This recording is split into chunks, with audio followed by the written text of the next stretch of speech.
Assalamualaikum warahmatullahi wabarakatuh. Perkenalkan, nama saya Nafisatul Kholisah dari D1 PGMI Fakultas Tarbiyah dan Ilmu Keguruan Universitas Negeri Kyai Haji Ahmad Siddiq, Jember. Di sini saya akan menjelaskan mengenai PPT yang telah saya buat, yaitu tentang sejarah perumusan Pancasila sebagai dasar negara. Di sini teman-teman pastinya sering mendengar tentang sejarah dan Pancasila. Pancasila sendiri merupakan ideologi dan dasar negara Indonesia. Pada tanggal 8 Maret 1942, Indonesia menjadi wilayah pendudukan Jepang. Hal ini terjadi setelah perjanjian Kalijati di Subang, Jawa Barat. Dengan semboyan 3A, Jepang Pelindung Asia, Jepang Pemimpin Asia, dan Jepang Cahaya Asia, yaitu hanya semata-mata untuk menarik simpati bangsa Indonesia. Pada perjanjian Kalijati tersebut berisi mengenai tentang Belanda menyerahkan wilayah jajahan atas Indonesia kepada Jepang tanpa syarat di Kalijati tanggal 8 Maret 1942 yang disebut Perjanjian Kalijati. Yang kedua, pemerintah Jepang di Indonesia.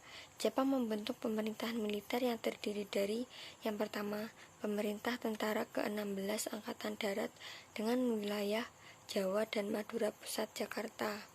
Yang kedua, pemerintah tentara ke-25 Angkatan Darat dengan wilayah Sumatera Pusat Bukit Tinggi.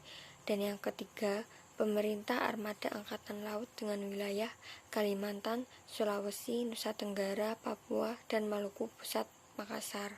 Ketiga wilayah pemerintahan ini dipimpin kepala staf dengan gelar Gunseikan. Pada tanggal 17 September 1944, PM Koiso memperbolehkan Indonesia merdeka. Kemudian, Letnan Jenderal Kumaji Harada meyakinkan Indonesia akan merdeka. Setelah itu, pada tanggal 1 Maret 1945, dibentuklah BPUPKI, yaitu Badan Penyelidik Usaha-Usaha Persiapan Kemerdekaan Indonesia, yang bertujuan untuk menyelidiki berbagai hal dan segala bidang kehidupan sebagai persiapan pembentukan Indonesia merdeka. BPUPKI diketuai oleh Rajiman Widyodiningrat, Iji Bangase sebagai wakil ketua, dan RP Suroso sebagai sekretaris. Pada tanggal 29 April 1945, anggota BPUPKI dilantik dengan anggota sebanyak 62 orang dan terdapat 7 orang dari Jepang. Setelah dibentuknya BPUPKI, dilakukannya sidang pertama BPUPKI, yaitu pada tanggal 29 Mei sampai 1 Juni, yang dilaksanakan di Gedung Chow Sang-in yang sekarang menjadi Gedung Pancasila. Pada sidang pertama ini, membahas tentang dasar negara.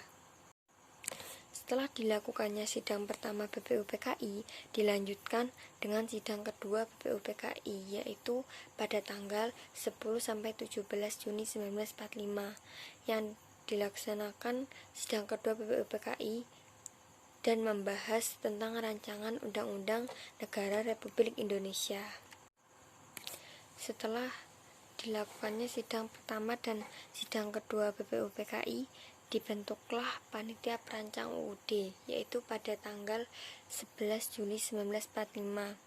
Panitia Perancang UUD membentuk lagi panitia kecil yang beranggotakan 7 orang, yaitu Profesor Dr. Supomo sebagai ketua merangkap anggota, dan yang kedua M.R. Wongsonegoro, yang ketiga M.R. Ahmad Soebardjo, yang keempat M.R. Amaramis, yang kelima M.R.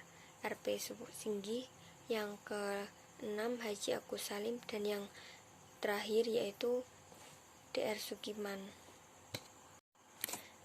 Setelah dibentuknya anggota kecil perancang UUD 1945, terdapat 3 tokoh yang merumuskan dasar negara, yaitu yang pertama Muhammad Yamin. Muhammad Yamin mengusulkan rumusan pada tanggal 29 Mei 1945. Dalam pidatonya yang berjudul Asas dan Kebangsaan Indonesia, menurutnya dasar negara yang akan merdeka terdiri dari 5 unsur, yaitu peri kebangsaan, peri kemanusiaan, peri ketuhanan, peri kerakyatan, dan peri kesejahteraan rakyat. Rumusan tersebut disampaikan secara tertulis dalam rancangan UUD Republik Indonesia. Yang pertama, ketuhanan yang Maha Esa, kebangsaan persatuan Indonesia, rasa kemanusiaan yang adil dan beradab, kerakyatan yang dipimpin oleh hikmat dan kebijaksanaan dalam permusyawaratan perwakilan, dan yang terakhir keadilan sosial bagi seluruh rakyat Indonesia. Kemudian tokoh kedua yang merumuskan dasar negara yaitu Profesor Dr. Mr. Soepomo. Pada tanggal 31 Mei 1945, Profesor Dr. Mr. Soepomo dalam pidato singkatnya mengusulkan 5 asas, yaitu yang pertama persatuan, yang kedua kekeluargaan, yang ketiga keseimbangan lahir batin, yang keempat musyawarah, dan yang kelima keadilan rakyat. Setelah ketiga tokoh tersebut merumuskan dasar negara Indonesia, kemudian untuk memberikan nama pada kelima dasar tersebut dirumuskan istilah Pancasila. Pada tanggal 1 Juni 1945 dianggap sebagai hari lahirnya Pancasila sebagai dasar negara. Modal utama lahirnya negara adalah kemerdekaan. Filosofi Pancasila yang menjunjung tinggi kesetaraan keberagaman menjadi landasan kemerdekaan. Rumusan dasar negara atau Pancasila yang dikemukakan Ir. Soekarno tersebut menginspirasi para pendiri bangsa pada sidang-sidang selanjutnya.